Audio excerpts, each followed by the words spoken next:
So, good morning. Welcome, I'm Judith Churchman, Reverend Judith Churchman. This is Reverend Dr. Reverend Bob. Dr. Bob Lumpkin. It So is I get to be a doctor on Sundays. on Sundays. Yeah. It is January 22nd, and our talk today is Undoing What's Doing You In. And we are this month doing a review of our Science of Mind teaching, and really today is about one of the basic laws to understand how we believe the universe works and how our lives work. And so we're talking about this idea, and carry over a little bit from last week, that it is done unto you according to your belief. But it's also about, we believe that the universe responds, the power of the universe responds according to our beliefs, and that a way that summarizes is that the law of mind responds to you by corresponding to you and your beliefs. So it means that if you don't know why things happen to you and you don't know why your life is like it is, then you need to view your life as a mirror, and it's a reflection of your consciousness.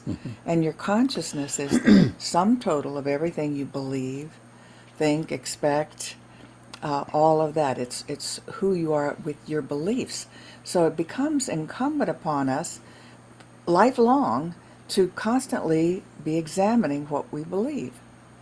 And I say lifelong because circumstances change, you change, and you may believe something different now than you did when you first started this investigation. But it is a primary law that we believe. The law responds to you by corresponding to your consciousness. So if you want to change your life on the outer, you have to change the inner. Do you want to say more about that? So you're saying corresponding. I think that can be confusing to some people who are new to our teaching. Corresponding by doing what is coherent or the same as or matches whatever the belief is. Right. It provides opportunities for you to actually experience what you believe. And that includes everything, what you deserve, what you think Yeah, you're so worthy of. it's a little like Netflix, and you go to Netflix and it says what category what category do you want? So you say drama or you say comedy, and then what you have are everything that corresponds to that choice. You have a list of movies that you can choose from, but all of them are within that framework. Sometimes what we're doing is we're saying this thing called life, I don't want it to be a drama. And then it says, well, what would you like to look at? So because you are living your own personal drama, then all that shows up for you are dramas.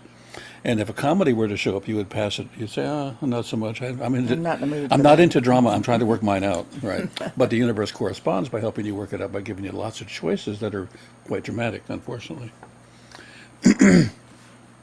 What we were, I don't know why I'm congested today, but we were talking earlier about this thing called the mind, and I want to make a distinction between mind and brain.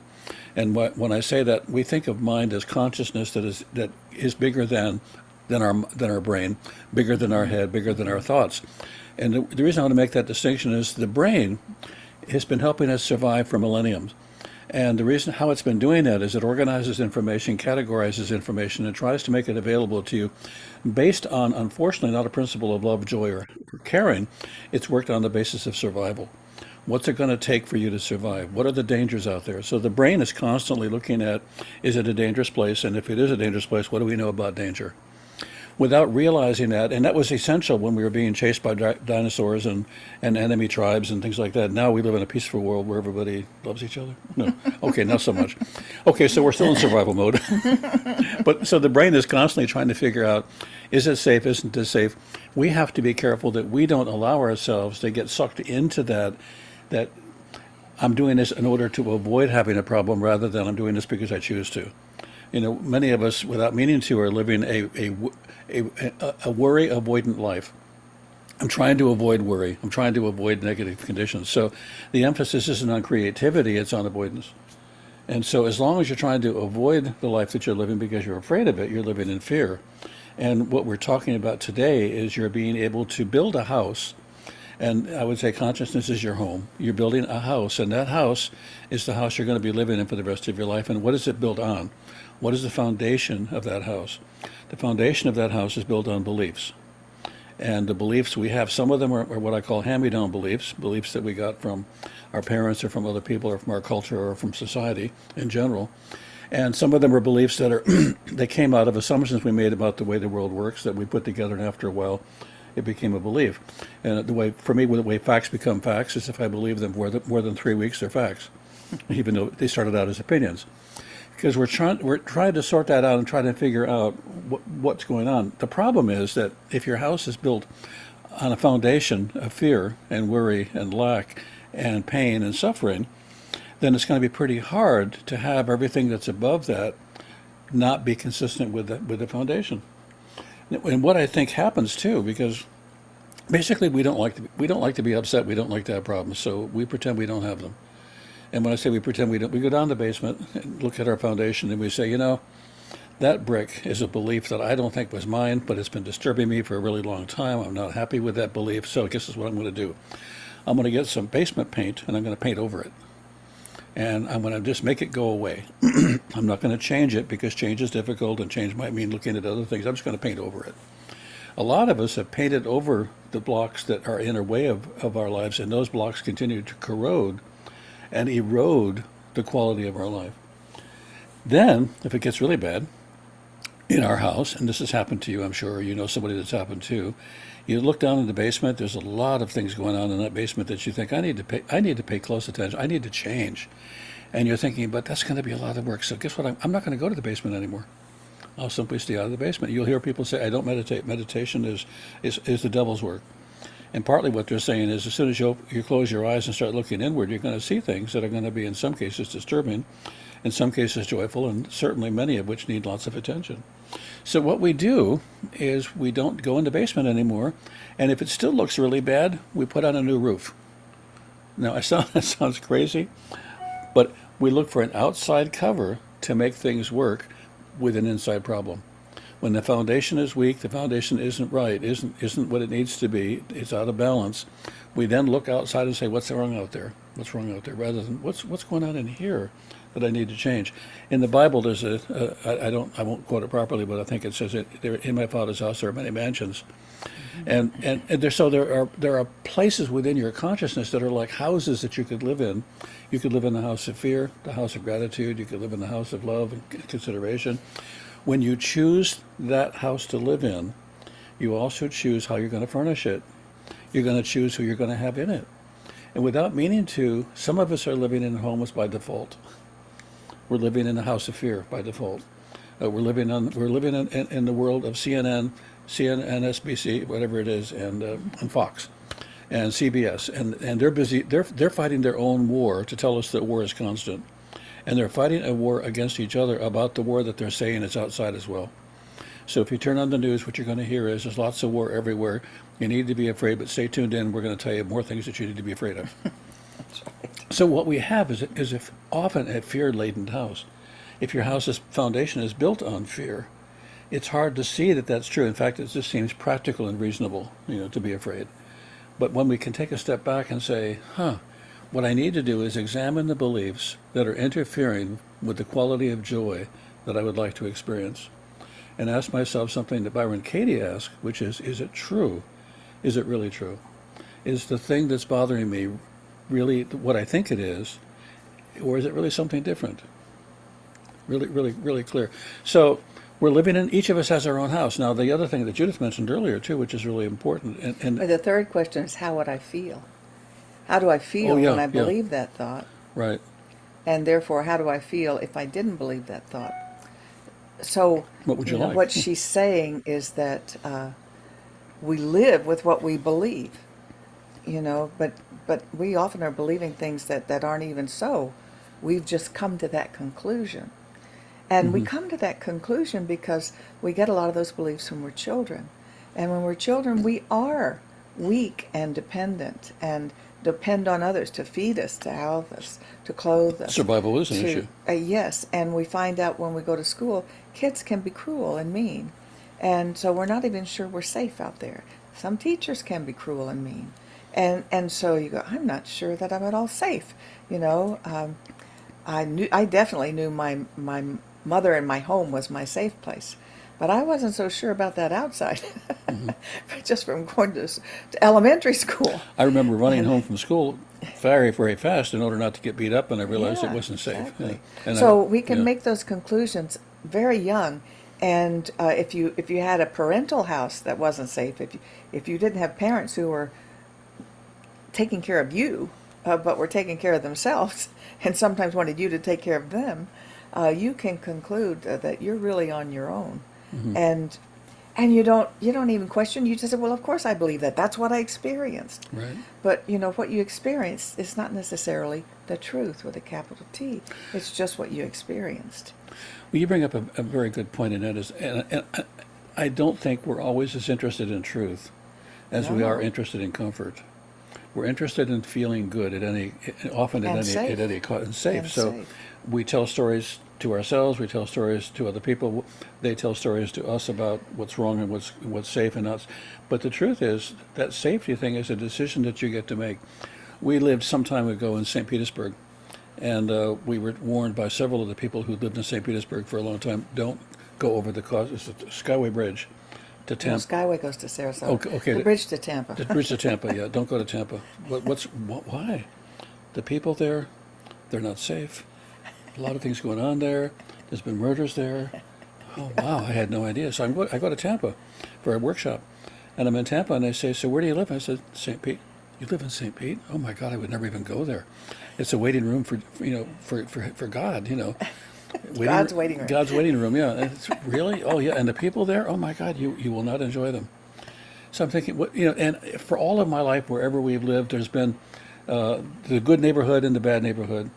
And a lot of the neighborhood, good, bad, is a decision people make about the neighborhood rather than the neighborhood the way it has to be. But that brings me back to the point I wanted to make before Judith made several really important points.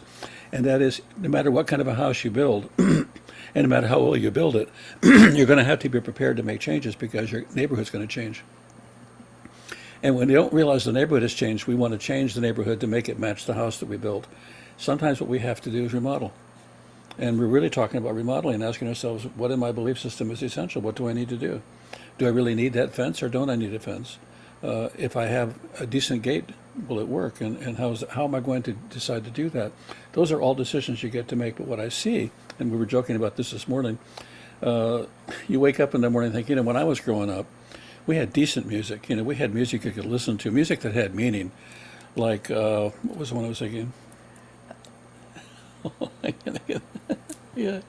I don't know. You thought of it. Oh, I gave you the name I of the song. know. No, yeah, and I can't even think of it now.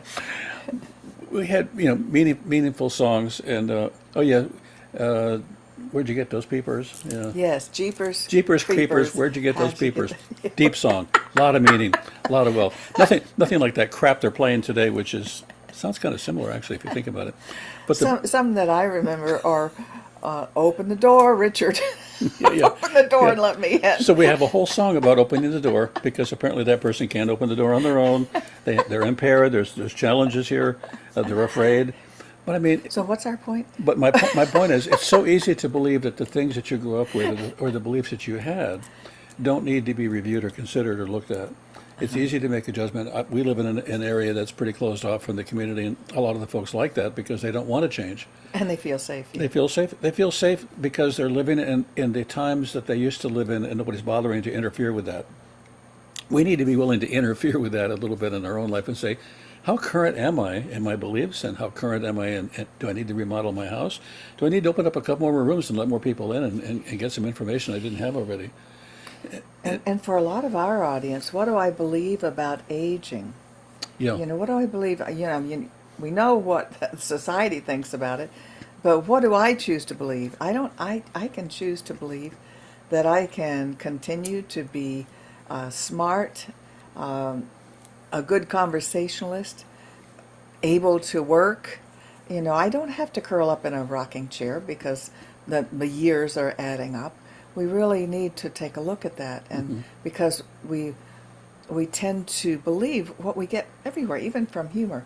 I enjoy watching The Tonight Show with Jimmy Fallon, but he makes some terrible comments about our Aging, president, yeah. about the age of our president specifically, and ridicules him for that. And I think that is, we just get it everywhere. You know, aged people are no good anymore. Yeah. It's time to put them out to pasture. Right, but you actually hear this across the board. You old people are the ones who made all the rules. You know, you made the world the way it is. That's what's wrong with you.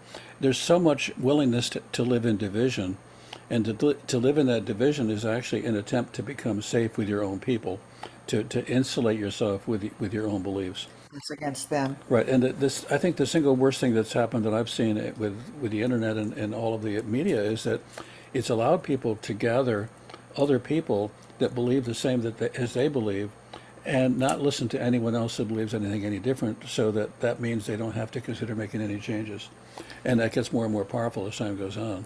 I want to make the point that last night we watched an interview of a get together when he was still alive, Bishop Tutu, Archbishop Tutu, and the Dalai Lama, and they have become great friends. Archbishop Tutu died about a year ago in December, but the Dalai Lama is still going strong, and so the Archbishop Tutu was 91 when he died, 90 I think when they had this interview, and the Dalai Lama was 89. So, you know, they're both Just about kids, the just same kids, age. yeah. And I don't think anybody would consider either of them over the hill. They are actively still helping others. You know, and that I think is a key thing to keep them young, to keep them desirable, to keep them engaged. They know that their happiness comes from helping others. And that's what they truly recommend. And they pointed out that in our materialistic culture, and our young people are growing up with the idea, first of all, they're growing up with the idea that there is no God. And so there's nothing to believe in that's the ultimate goodness, you know, in the world. And so all that they can do to be happy is to succeed materially, to, you know, have more things, a nice house, nice car, and more and more and more money. And then they wonder why they're depressed and disillusioned. And even our young people who are afraid they cannot attain that just become depressed and sometimes suicidal. As a matter of fact, we have a real crisis going on with our young people right now. And it's all about not being good enough. Yeah. So being good enough, what in the world does that mean even? We believe that God is in each one of us, and so each one of us is valuable just because you're here, you're alive. You know, it's interesting to me whenever we're going to have company, and we don't have a lot of company, but whenever we're going to have company, we change notice all the dirt. we change how we see the world. We notice the dust. We see everything that needs to get fixed, everything that's broken. Some people are actually spending their entire lives looking at the dust, looking for the dirt, looking for what's broken, and in some way feeling like if I could just get a handle on this, it would be okay. But the point that I want to make is that we're missing everything else that's beautiful, that isn't dust, that isn't dirt, that isn't going to interfere with whatever we think somebody else's perception is. We run a lot more scared than we think we do. Yeah. Unfortunately. And that fear then just the law of mind corresponds by giving you something to be afraid of. Yeah. You know, so you can drive yourself a little crazy examining this in detail and blaming yourself. So stay away from self-blame and use it as an opportunity to examine and change what you believe. And some people have asked me, how can I change? That's what I believe. Well, we change our beliefs all the time. Yeah. Anytime we get more information, we can change our beliefs. For example, we have thought forever that fusion was impossible for us to create energy. Fusion is what the sun uses to create unity. It's the coming together of atoms, molecules, I'm not sure which, but they're coming together, and it releases huge amounts of energy. And so we thought we could not do it. And then last month we did it. And so now we can change our minds. Fusion is possible. We know how to do it. We don't know how to do it well enough yet to use it.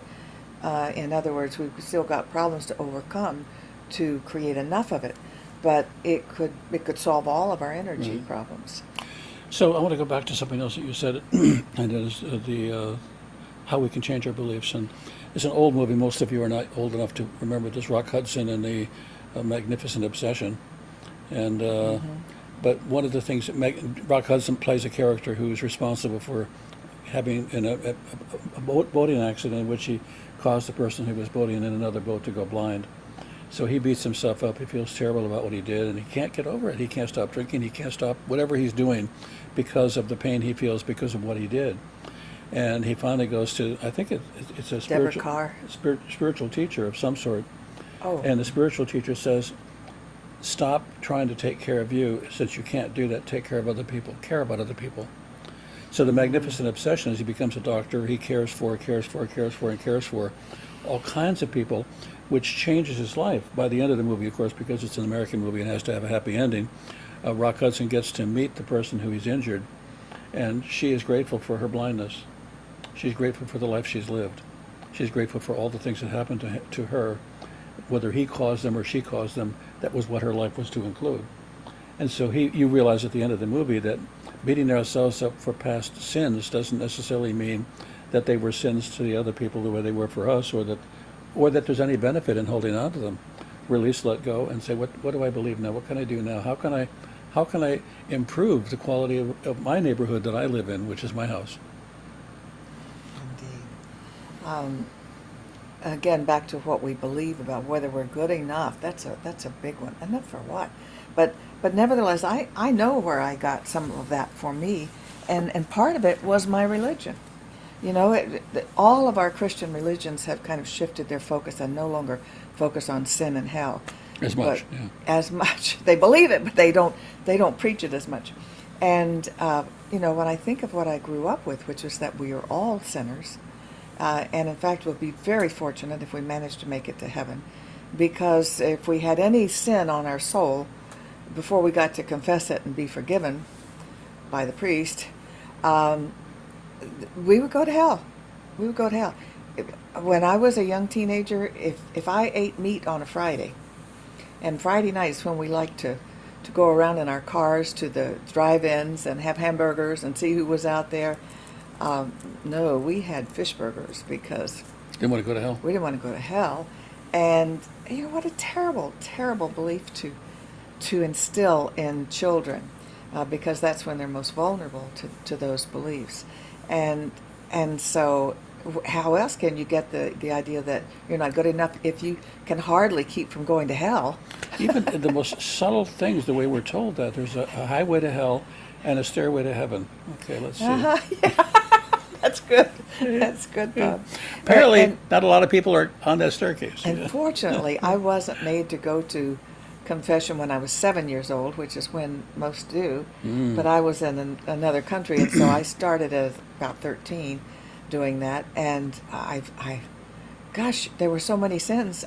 Because you had to examine what you've been doing and thinking. Even thinking could be a sin.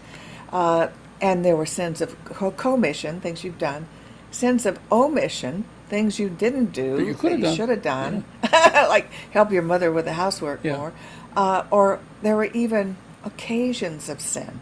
You could be an occasion of sin. For example, if you're a woman and you dressed in such a way that someone lusted after you, you were putting him. It was an occasion of sin for him. I So prayed- there was sin everywhere. I used to pray for that. How could you imagine that you're inherently good? Yeah. That you're inherently wonderful, and that God loves you just the way you are. Well, we do believe that, and sometimes you have to work on those things. You have to examine those beliefs. Do I believe that? Do I believe it deep down, even though I say I don't? And so you come up with affirmations. You affirm the positive. I am a worthy child of God. I am good enough, just as I am. And if I want to get better, it's to be the best version of me. That's right. And gosh darn it, not people to like be you. better than other people. Yeah, and gosh darn, people like me. For some of you, you may not get it. That goes back a few years also. Saturday Night Live. Yeah.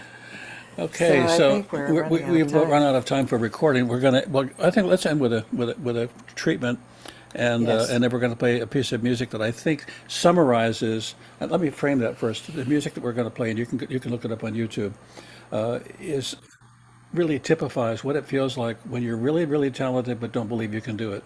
Hmm. And how that don't believe you could or you own the stage or that you're right for it, how that interferes with who you really are. And you're going to see how that works just graphically. And get your Kleenex Are we out. going to do the prayer first or the We are song going to do first? we're going to do the prayer first, yeah. Okay. Okay.